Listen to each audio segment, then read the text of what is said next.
There's a new guy in town, he's been living underground, his name is Jerry. Salut les filles, on se retrouve aujourd'hui dans une toute nouvelle rubrique, c'est la rubrique à table. Et je vais vous montrer ma fameuse recette de fondant au chocolat sans four. C'est vraiment une recette pratique pour les étudiantes comme moi. Ce dont on a besoin: un saladier, du sopalin, une cuillère, une fourchette, un couteau, un verre doseur et des mugs.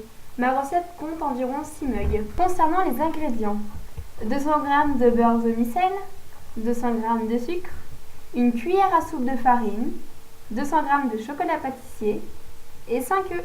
Tout d'abord, je découpe mes 200 g de chocolat pâtissier. Voici ma technique en accéléré pour ne pas en avoir plein aux doigts. Vous voyez que c'est vraiment une technique très simple. Une fois que cela est fait, je verse mes carrés de chocolat dans mon saladier. Je prends ensuite mon couteau et mon beurre demi-sel. A l'aide des repères tous les 50 g sur ma tablette, je découpe 200 g de beurre que je rajoute dans le saladier. Ensuite, je mets le tout au micro-ondes pendant environ 2 minutes. Le but étant que les deux ingrédients fondent. Après, c'est à vous de voir le temps. Pendant que le beurre et le chocolat sont en train de fondre au micro-ondes, je vais beurrer les mugs.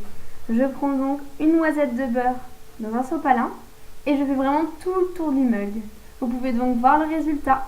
Je fais ensuite la même chose pour chaque mug et bien sûr ici c'est en accéléré. Une fois que mes ingrédients ont fondu, je fais un mélange homogène.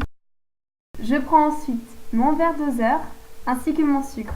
Je pèse 200 g de sucre que je rajoute dans le saladier et ensuite je mélange le tout. Il faut faire attention que cela soit vraiment un mélange homogène. Je rajoute ensuite une cuillère à soupe de farine. Comme vous l'aurez compris, il faut encore une fois vraiment bien mélanger. Il ne faut voir aucune partie blanche. Je vais ensuite casser mes 5 œufs. Bon, la boîte a été un petit peu méchante avec moi pour la vidéo.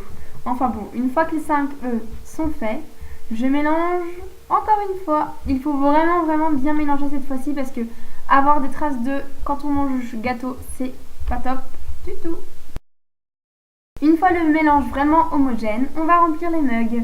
Alors oui, vous voyez, je ne suis pas très douée pour le faire. En plus, j'ai mis plein de sucre sur le plan de travail. Enfin bref, je suis vraiment douée. Sinon, pour tout le monde, c'est vraiment facile. Vous mettez un tiers après dans votre mug.